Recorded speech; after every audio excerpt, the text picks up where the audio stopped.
O Ministério Javé Shammah traz até você mais uma pregação para abençoar sua vida.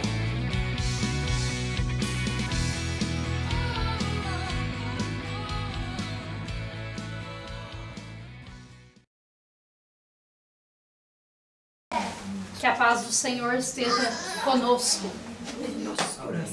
Amém. Eu quero dizer assim que para mim foi uma grande alegria esse convite de estar aqui com vocês. Então nós vamos pegar a palavra em Mateus, Evangelho de São Mateus, capítulo 5, versículo 45.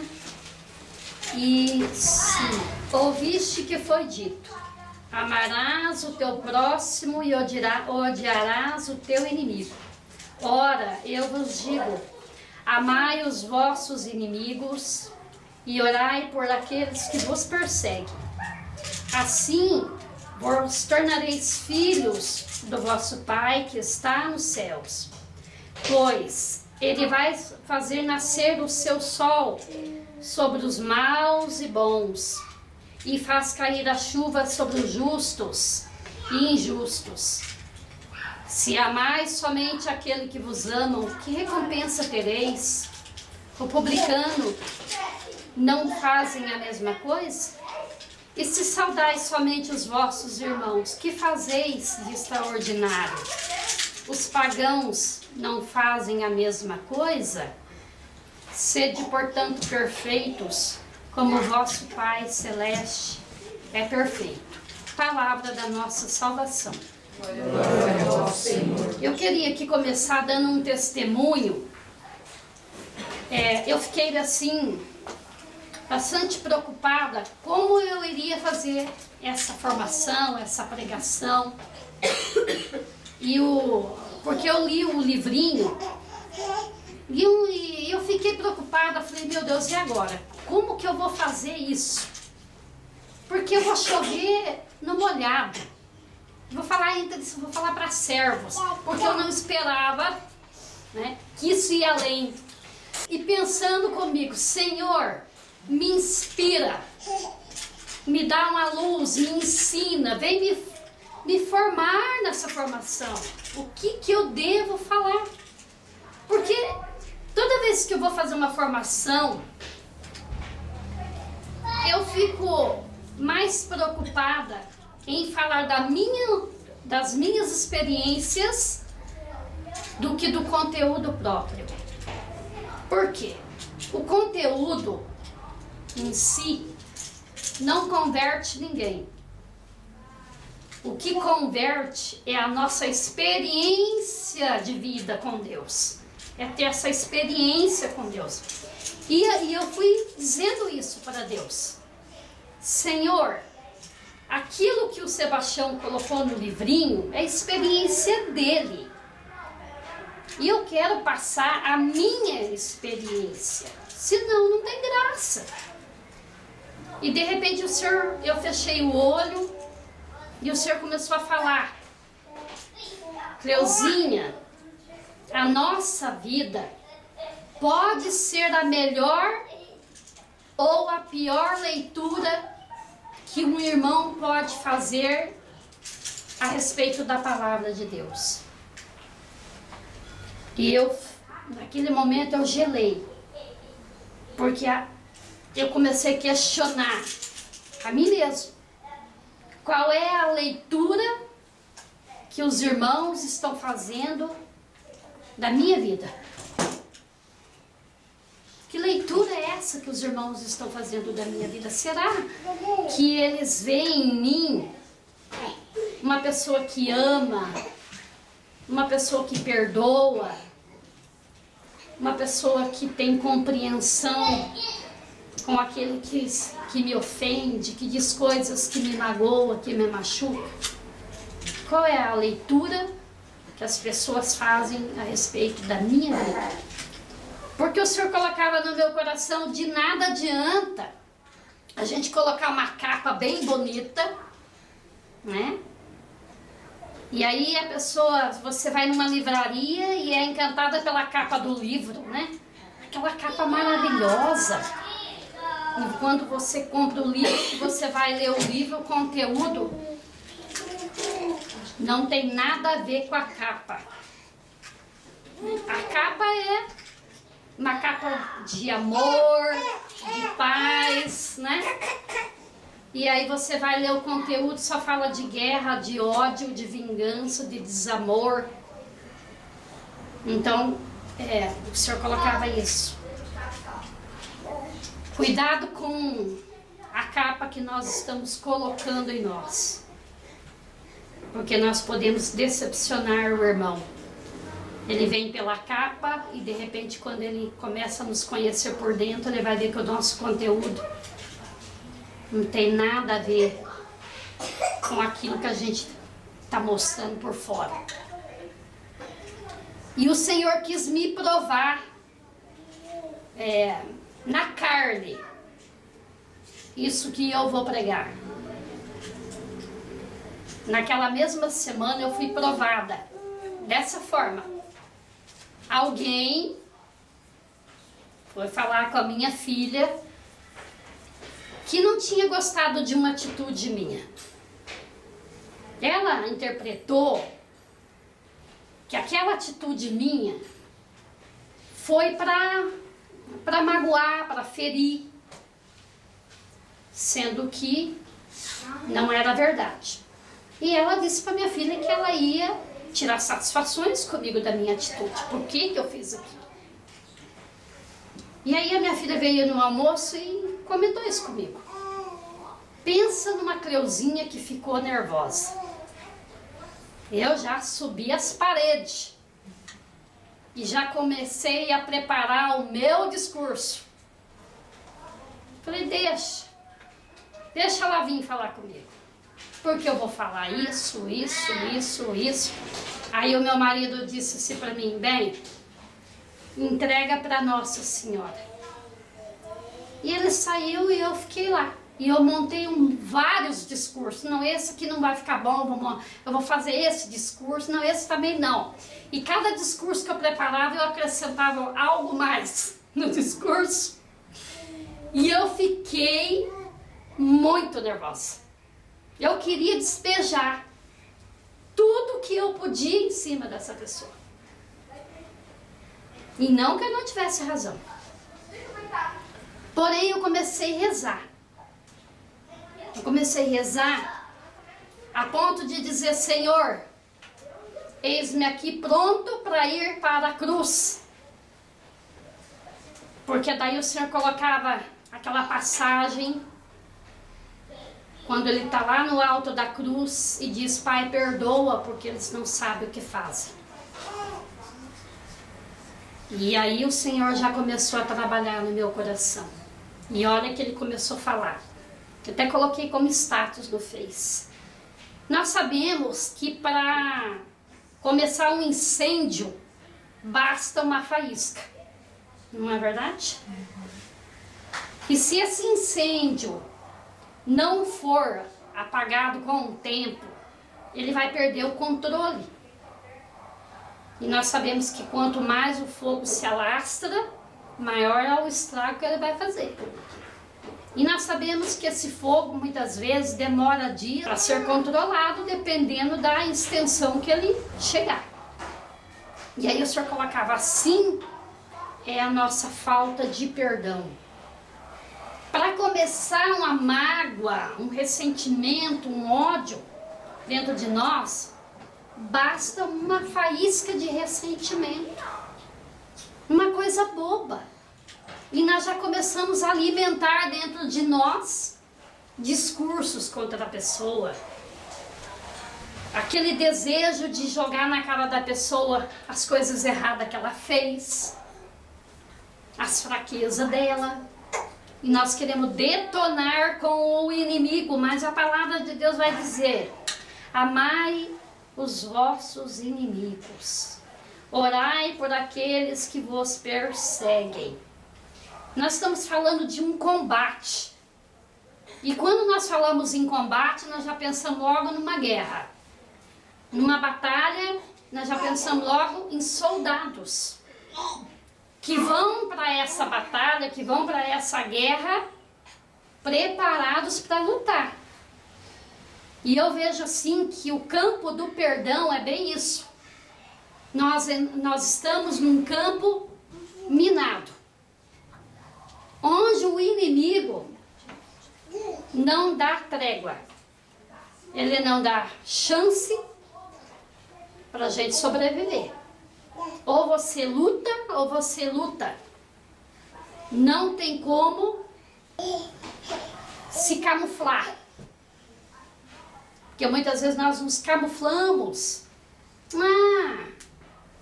Isso não foi nada. Eu nem ligo para aquilo que ele fez ou para aquilo que ela fez. Não tem nenhuma importância. Eu já esqueci. Para mim aquilo não foi nada. A gente vai camuflando os nossos sentimentos. E enquanto isso, o inimigo vai ganhando força.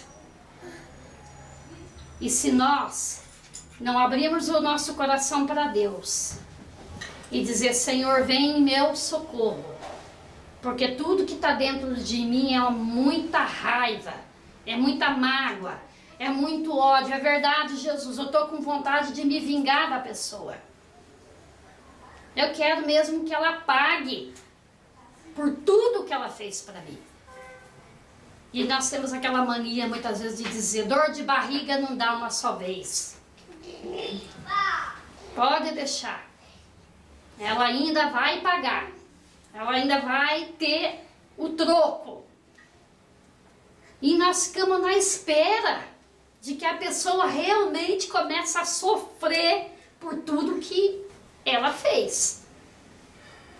E quando a gente escuta falar qualquer coisinha da pessoa, a gente já fica de orelha em pé para ver se já vem alguma notícia que nos agrade. De preferência que essa pessoa esteja sofrendo.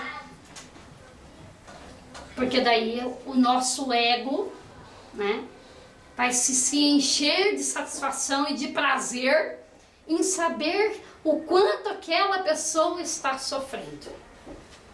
Porque eu estou machucada, porque eu estou ferida. E eu preciso de alguma coisa que venha aliviar essa dor. E parece que a única coisa que vai aliviar a dor das feridas é saber que a pessoa que me ofendeu, que a pessoa que me perseguiu, que a pessoa que levantou falso testemunho contra mim, que falou mal de mim, que fez a minha caveira, a única coisa que pode me aliviar é saber que ela está pagando. Mas a palavra de Deus vai dizer que quando a gente ora por aqueles que nos perseguem, nós nos tornamos filhos do Pai que está no céu. Isso quer dizer que se a gente não perdoa, se a gente não ama aquele que nos persegue, se a gente não ama os nossos inimigos, é sinal de que nós não somos filhos de Deus. Isso é muito forte. Por quê? Assim vos tornareis filhos do vosso Pai que está no céu. Pois ele faz nascer o sol, o seu sol, sobre os maus e os bons, e faz cair a chuva sobre os justos e os injustos. É verdade. Isso significa que nenhum de nós estamos aptos a dizer que eu sou bom, que eu sou melhor do que o outro. Porque quando eu desejo que o outro também pague com a mesma moeda, é sinal de que eu estou igualando a ele. Porque quando nós somos bons de verdade, eu perdoo. E nós sabemos que num combate há muitos feridos. Numa batalha ninguém sai ileso. Não é verdade? Saímos machucados, saímos quebrados, saímos às vezes até faltando pedaço. Mas nós sabemos que o Senhor, Ele é o Deus que cura e que liberta.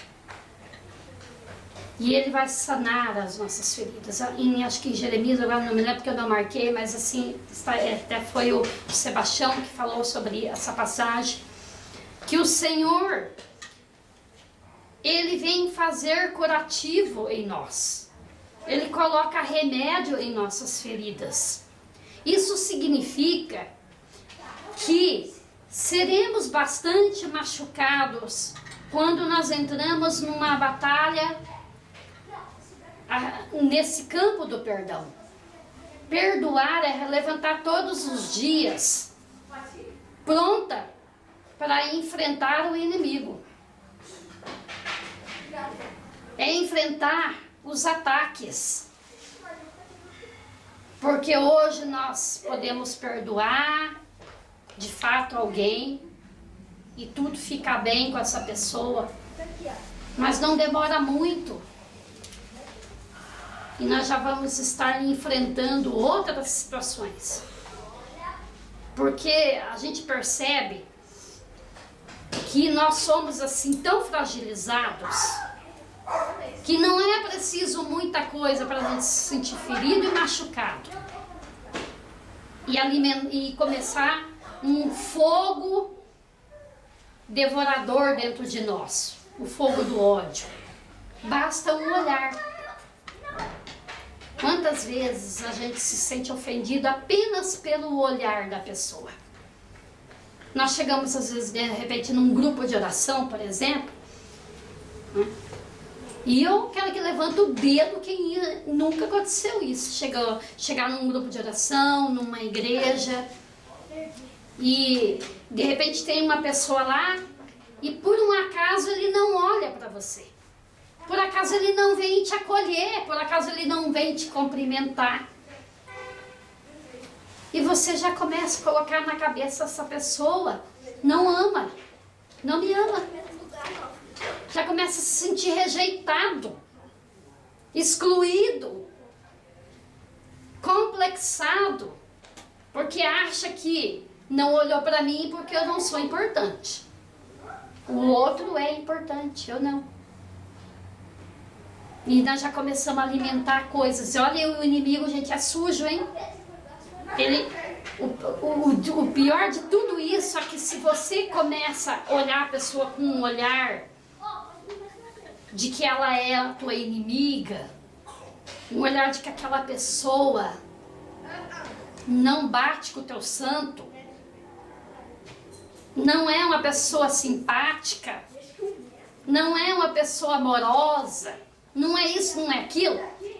O inimigo, ele é tão safado que ele vai começar a botar coisas que não existem só para que o ódio comece a ser alimentado no seu coração. E nós ficamos inimigo da pessoa por pouca coisa.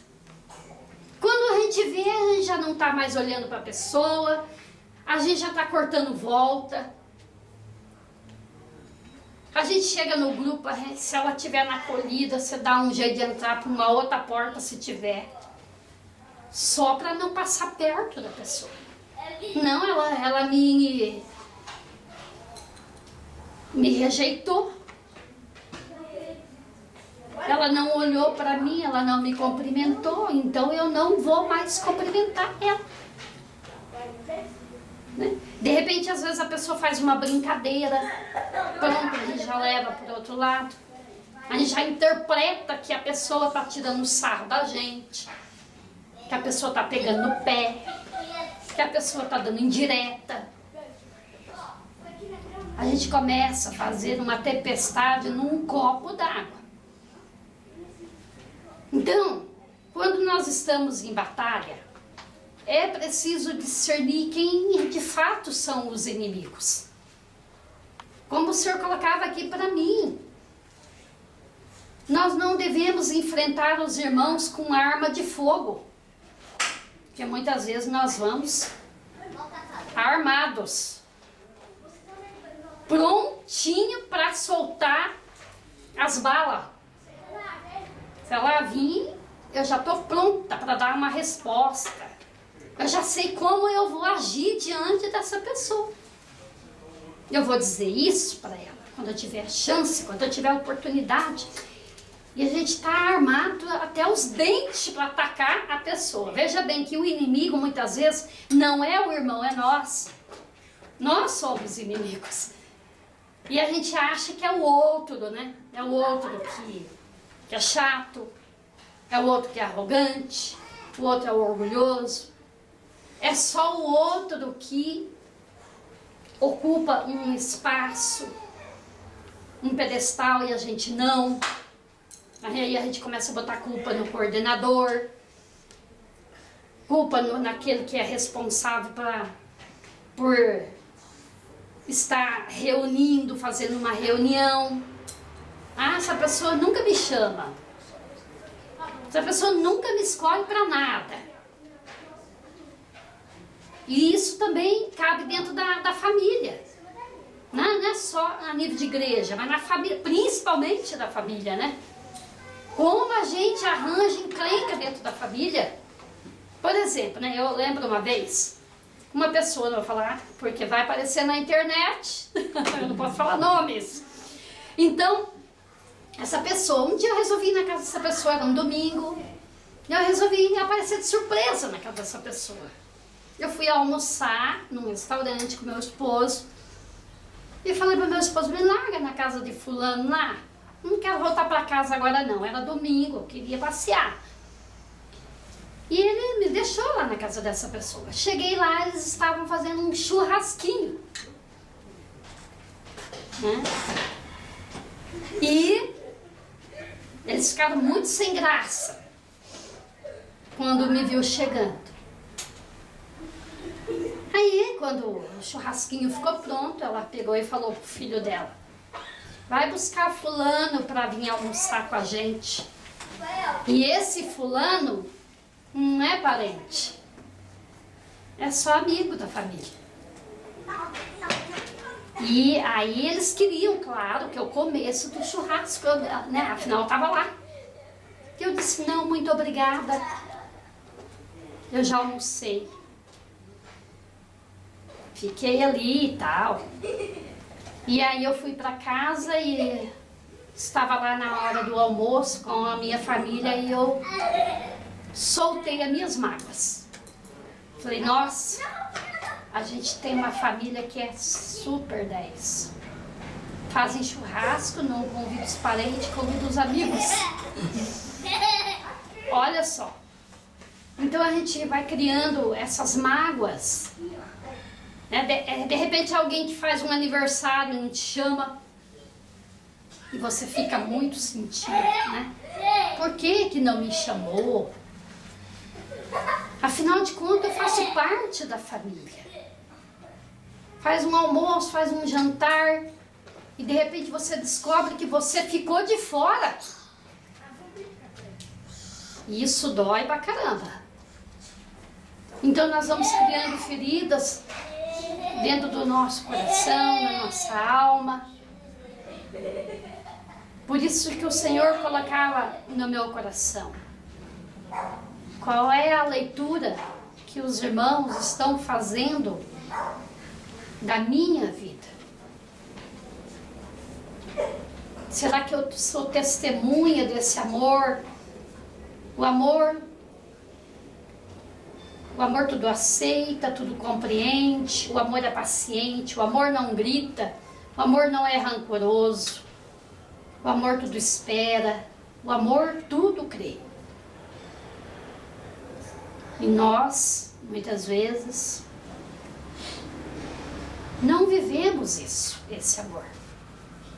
Nós muitas vezes ficamos longe desse amor, desse verdadeiro amor.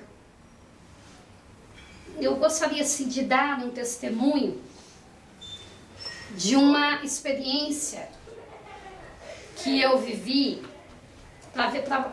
para vocês perceberem que amar e perdoar é uma luta constante. E que eu não deito hoje com aquela mágoa, com aquele ferimento dentro de mim e amanhã eu acordo prontinha para amar essa pessoa. As coisas não acontecem dessa forma. Porque não é mágica. Existem feridas que precisam ser trabalhada e tratada por muito e muito tempo. Existe falta de perdão que leva anos para ser sanada. Eu me lembro uma vez que eu vivi uma experiência com a pessoa. Essa pessoa, ela fez coisas terríveis comigo. Terríveis. Eu me lembro que uma das coisas assim que foi a pior de todas as coisas que ela fez, foi me humilhar na frente de um tanto de gente que está aqui, dentro da igreja, na frente do Santíssimo. Ela armou a reunião, levou as pessoas que queria fazer uma reunião comigo. E eu aceitei a reunião. E quando estávamos todos ali na reunião, ela já começou falando assim para mim: você dá licença, porque hoje aqui quem vai começar a falar sou eu. Ela já começou assim. E ali ela desceu a ripa. Ela só não me bateu, digamos, literalmente. Mas eu acredito que se ela tivesse dado um tapa na minha cara, teria doído bem menos. Porque ela chegou o chicote bonito. Me chamou até de ladra. Injustamente. Eu fiquei, gente, doente. Eu fiquei de cama. Porque eu não conseguia aceitar aquela humilhação. Eu não conseguia aceitar como é que aquela pessoa teve a coragem de fazer aquilo comigo. Me chamando de ladra. Me dizendo coisas terríveis para mim. E eu levei uns 4, 5 anos para conseguir dizer hoje: eu perdoei essa pessoa, mas eu precisei passar por muitos momentos de cura interior. Essa pessoa chegou a desejar que eu morresse de câncer. E sabe quantas vezes eu tive suspeita de câncer? 3 ou 4 vezes. Eu cheguei a ir para o hematologista com suspeitas, minhas células foram lá embaixo. Minhas plaquetas foram lá embaixo. E aí um belo dia eu estava num encontro lá na Epismel. O Nazir fez um momento de cura e chamou todos os coordenadores que estavam lá. Porque o Senhor queria curar os coordenadores. Só que na época eu já não era mais coordenadora. Mas eu fiquei ali no meu lugar pedindo: Senhor, vem me curar, Senhor. E fechei os meus olhos e pedia: Senhor, cura toda a dor que eu senti quando eu era coordenadora, Senhor. Cura, Senhor, toda a solidão que eu senti na minha coordenação. Todo o abandono, todo o desprezo, toda a indiferença com que eu fui tratada, Senhor. Cura, Senhor, toda a humilhação que eu passei. Cura essa dor, Jesus. Porque eu preciso, na época aquela semana eu tinha ido numa hematologista. E ele tinha pedido que eu fizesse a contagem das plaquetas, para ver como é que estavam as minhas plaquetas, e eu estava magra. Magra eu sempre fui, mas eu estava bem mais magra, minhas calças já não paravam mais da cintura. E eu estava com todas as características de quem estava com câncer.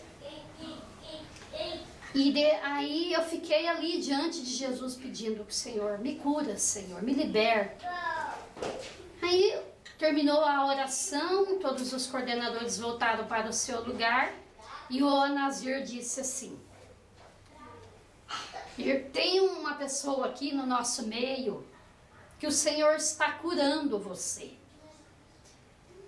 Você foi lançado sobre você, quando ela é coordenadora, uma maldição de câncer da sua vida. Que bom, irmã, que você está aqui hoje.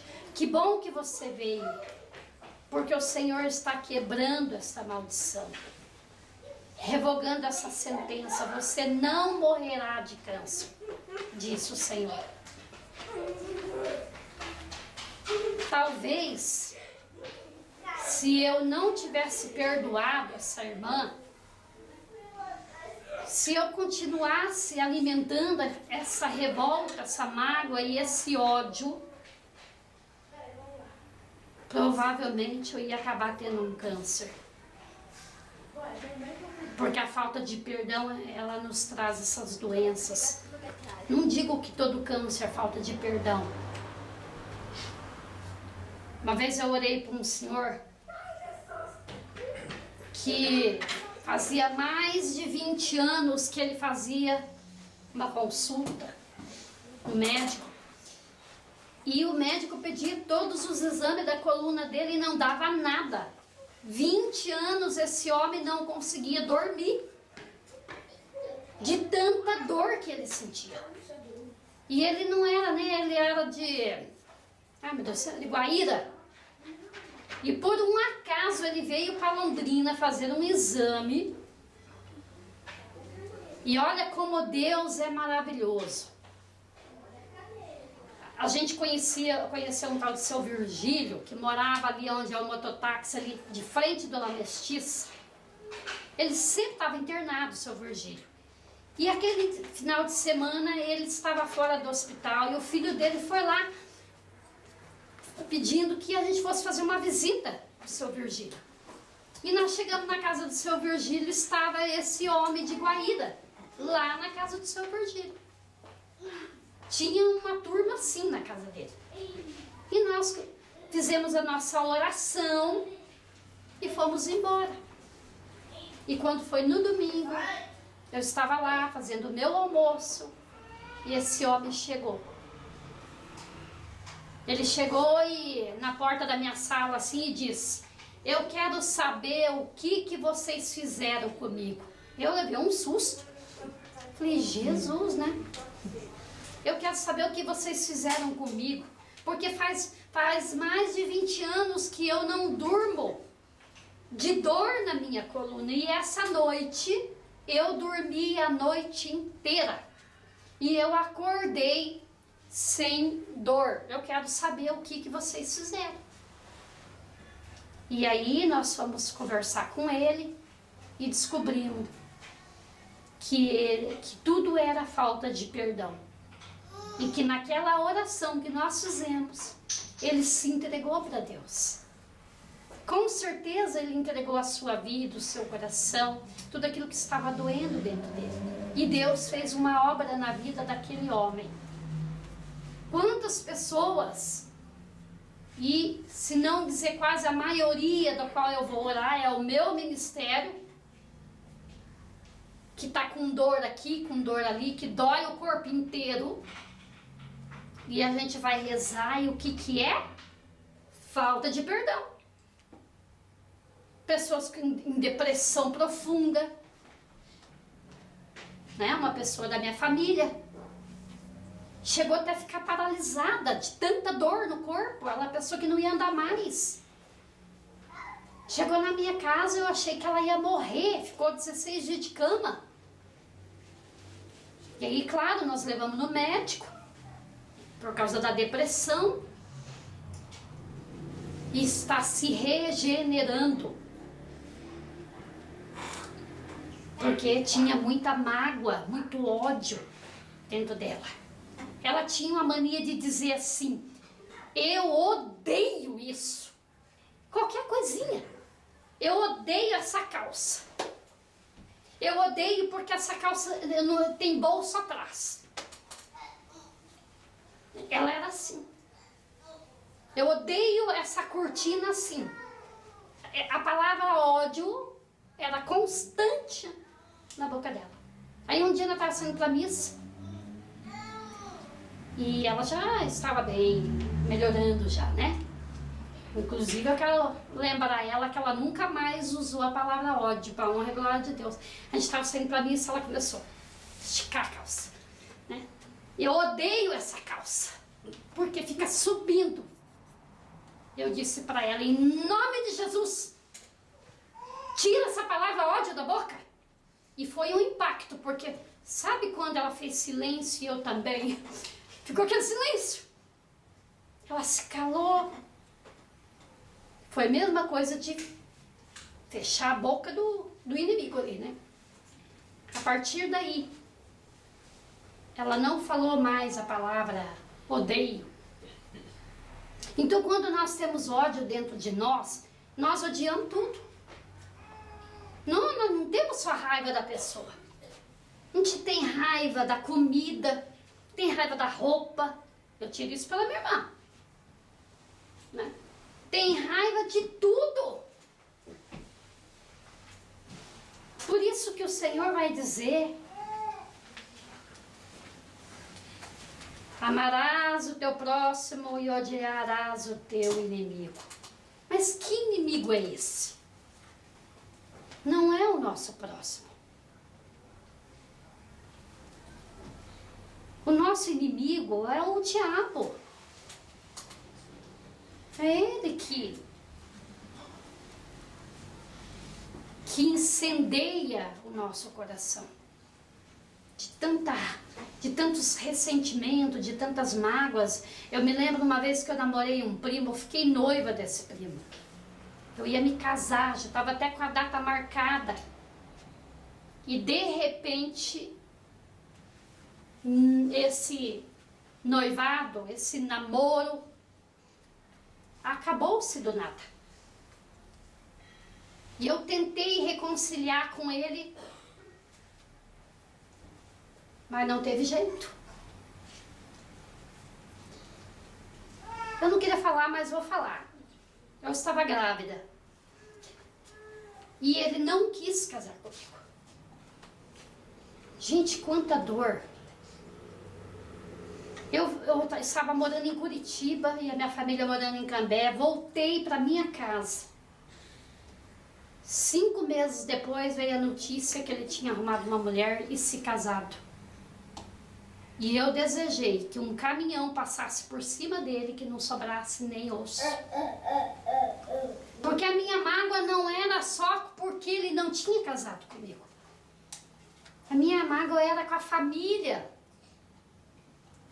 Eu estava morando dentro da casa da minha tia. E ninguém me deu um apoio. E ninguém ficou a meu favor, muito pelo contrário. Eu me senti abandonada naquela casa. E para piorar, me colocaram para trabalhar na casa de uma mulher que queria me transformar numa mulher de programa. Ela queria arrumar um amante para mim. E ela me mantinha prisioneira nessa casa. Eu não podia sair nem para passear. Até que eu planejei a minha fuga e consegui fugir daquele lugar e voltei para minha casa, aqui para Cambé. E eu guardei isso dentro de mim uns 14, 13 anos. Eu escondi esse fato de mim mesmo, eu bloqueei essa lembrança em mim. E depois, quando eu me casei, que às vezes eu encontrava família que tentava falar desse primo meu, mamãe, e às vezes o Laércio estava perto, mamãe, porque eu não queria que ele soubesse da história. Até que um dia eu fui obrigada a contar para ele. E um dia eu estava diante do Santíssimo, era até um abastecimento, e o Senhor colocava no meu coração que Ele queria que a gente fizesse um silêncio profundo naquela hora. E não foi um silêncio passivo, foi um silêncio ativo. No momento ali eu não sentia nada. Mas depois, quando eu cheguei em casa, E na época a minha menina não conseguia dormir sozinha, eu deitei com ela na cama, fiquei ali até ela dormir. Assim que ela dormiu, que eu me senti sozinha, veio à tona todas as lembranças do meu passado. Todas, lembranças que eu nem lembrava mais. Do choro que eu não chorei. E aí eu chorei bastante naquela noite. E no outro dia, quando eu acordei leve. Eu já não era mais aquela Cleuzinha. Deus havia me libertado de um cativeiro do qual eu me coloquei dentro, fechei e joguei a chave fora. E fiquei presa naquela dor, que precisava ser sanada. Hoje, Deus quer que cada um de nós possamos sair desse cativeiro.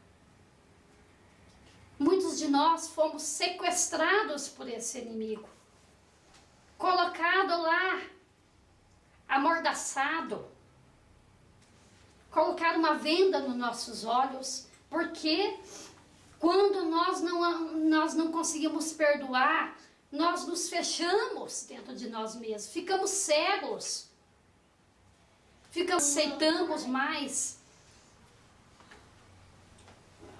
ser livre. A gente se torna prisioneiros das mágoas, dos ressentimentos, do desejo de vingança. Nos tornamos prisioneiros do ódio, do qual só o Senhor pode nos libertar. Mas para que o Senhor nos liberte, é preciso que a gente abra o nosso coração e reconheça: Senhor, eu preciso ser curada, eu preciso ser sanada, Senhor. Dá-me a graça de um coração novo, dá-me a graça de um coração que saiba amar. E o amor é decisão, nós sabemos disso. Que o amor não é um sentimento. Não é eu ouvir uma oração e começar um choro sem fim e achar que isso é um perdão que está acontecendo. Não.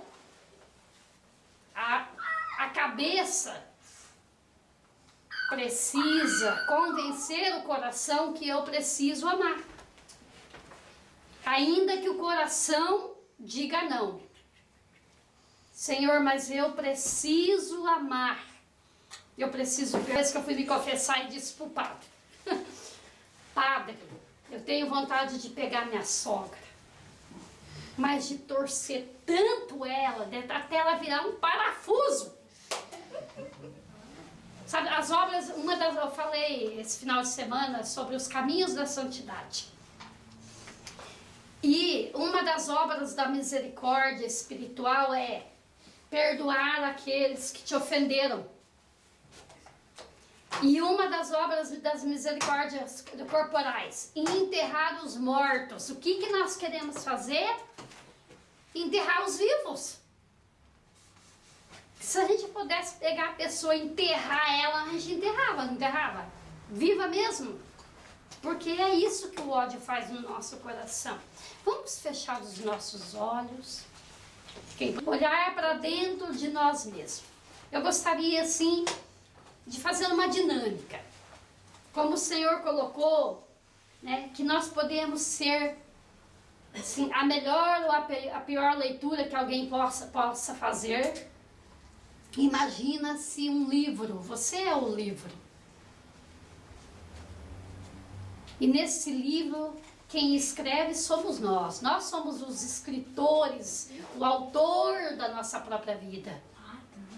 O que eu tenho escrevido nas páginas da minha vida. Obrigado, Senhor. Eu quero louvar e bendizer ao Senhor por este momento, onde o Senhor nos dá o seu amor, onde Ele nos, Senhor, por toda a fortaleza que o Senhor nos dá,